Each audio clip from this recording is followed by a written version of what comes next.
नमस्कार दोस्तों, ज्योतिषम चैनल में आपका स्वागत है।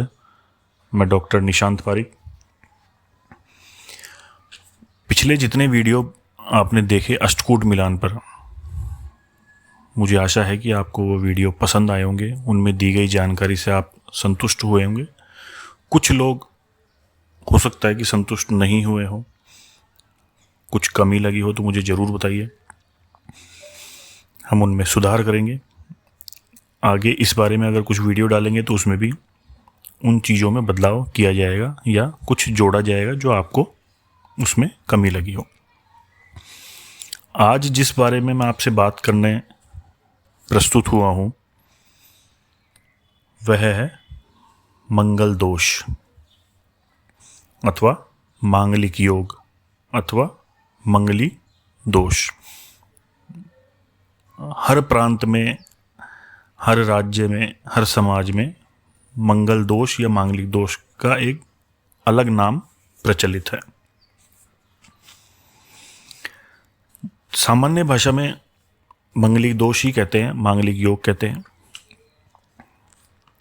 अगर इसके इतिहास के बारे में बात की जाए तो ज्योतिष के किसी भी प्राचीन ग्रंथ में मंगल दोष या मांगलिक योग का कोई व्यवस्थित और पारिभाषिक विवरण प्राप्त नहीं होता। कहीं भी ये वर्णन नहीं है।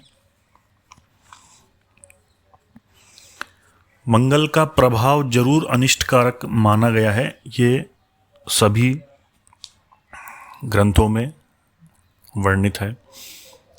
मंगल के समान ही पापग्रह शनि है, राहु केतु है, इनका प्रभाव भी मंगल के समान ही अशुभ माना गया है।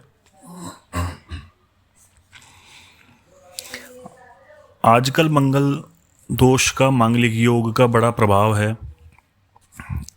कुंडली में जरा सा माता पिता को सुनने को मिल जाता है तो एक भय व्याप्त हो जाता है, जिसके कारण लड़की वाले लड़की की कृत्रिम कुंडली बनवा लेते हैं। कृत्रिम का मतलब जिसमें उनकी लड़की मांगलिक नहीं होती, वास्तव में मांगलिक होती है, लेकिन किसी भी ज्योतिषी के पास जाकर के कुछ दक्षिणा डबल करके दे देते हैं और कह देते हैं कि हमें ऐसी कुंडली बनवानी है, या लड़के की कुंडली साथ ले आते हैं कि इससे मैच करती हुई कुंडली बना दो जिसमें मांगलिक नहीं हो। इस तरह वे समझते हैं कि बला टल गई और मांगलिक दोष रहित लड़के से कुंडली मिला देते हैं, शादी कर देते हैं। लेकिन वास्तव में देखा जाए तो इस तरह से बला टलती नहीं है, अपितु और भी गंभीर समस्या उत्पन्न हो जाती है। क्यों? मंगल एक तमोगुणी, अग्नि प्रधान, उग्र और आक्रामक ग्रह है। यह रक्त का कारक है। वैवाहिक जीवन में इसकी प्रमुख भूमिका है। यह पाप ग्रह की गिनती में आता है, इसलिए इस पर विशेष दृष्टि डालनी चाहिए। यह कुंडली के पहले, चौथे, सातवें, आठवें और 12वें घर में होता है तो मांगलिक योग बनता है। स्त्रियों में मंगल रज का प्रतीक होता है। रजस्त्राव के बाद ही कोई भी लड़की गर्भ धारण करने योग्य होती है। यदि रजस्त्राव नहीं होता है या समय पर नहीं होता है तो वह गर्भ धारण नहीं कर पाती। लड़का भी वीर्य निर्माण के पश्चात ही संतान उत्पन्न करने में सक्षम होता है। वीर्य का मुख्य कारक शुक्र है। पुरुष के वीर्य और स्त्री का रज मिलकर ही संतान उत्पत्ति करते हैं। इस तरह प्रत्यक्ष अथवा अप्रत्यक्ष रूप से संतान उत्पत्ति के लिए मंगल का शुभ फल देना अनिवार्य है, आवश्यक है। मांगलिक योग के विषय में आजकल ऐसा वातावरण बन गया है कि इसका नाम सुनते ही लोग भयभीत हो जाते हैं। इसलिए शादी की बात चलते ही सबसे पहले यही पूछा जाता है कि लड़का लड़की मांगलिक है अथवा नहीं है।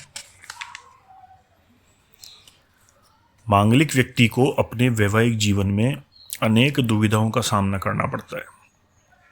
यह सोच बन गई है समाज में। जबकि वास्तविकता यह है कि उसके सामने चुनौतियां भी बड़ी ही आती है, वो काम भी बड़े ही करता है, ऊंचे स्तर के बड़े स्तर के काम करता है जो बिना मांगलिक वाले लोग नहीं कर पाते या एक्सेप्ट ही नहीं करते हैं या उस तरफ जाते ही नहीं हैं। सिंपल काम करते हैं, साधारण, जो आसानी से हो जाते हैं। मांगलिक व्यक्ति बड़ी बड़ी समस्याओं का भी निवारण कर लेता है और जिसको कहते हैं कि बचपन से ही बड़े पंगे लेने का शौक होता है, ऐसे लोग मांगलिक लोग ही होते हैं। वो दुविधा नहीं कह सकते, वो उनका नेचर है, स्वभाव है, बाई बर्थ। सुखी दाम्पत्य जीवन के लिए कुंडली का मिलान किया जाता है मंगल के हिसाब से। मिलान में अन्य बातों के अलावा मंगल की स्थिति का विचार करना बहुत जरूरी है। सुखी वैवाहिक जीवन के लिए कुंडली इस दोष से रहित हो तो बहुत अच्छा है, नहीं हो तो और भी अन्य उपाय हैं जो हम आगे मंगल के बारे में विस्तृत चर्चा में बताएंगे। यदि एक मंगलिक है तो दूसरा भी मंगलिक होना चाहिए, तभी विवाह करना चाहिए, अन्यथा नहीं करना चाहिए। मंगलिक से ही मंगलिक का विवाह करना चाहिए, नॉन मंगलिक से नहीं करना चाहिए। क्यों? बहुत से लोगों का ये प्रश्न होता है, क्यों मंगलिक से मंगलिक का विवाह क्यों किया जाता है। इस बारे में कुछ चलन, कुछ लोगों की सोच ये है कि मंगल से मंगल कट जाता है, एक से दूसरे का दोष कट जाता है, लेकिन वास्तविकता ये नहीं है। एक में दूसरी वैसी ही चीज मिला दोगे तो वो डबल होती है, कटती नहीं है। 1 किलो चीनी में 1 किलो चीनी और मिला देंगे तो वो 2 किलो हो जाएगी, उसका मीठापन ज्यादा हो जाएगा, कम नहीं हो जाएगा या खत्म नहीं हो जाएगी।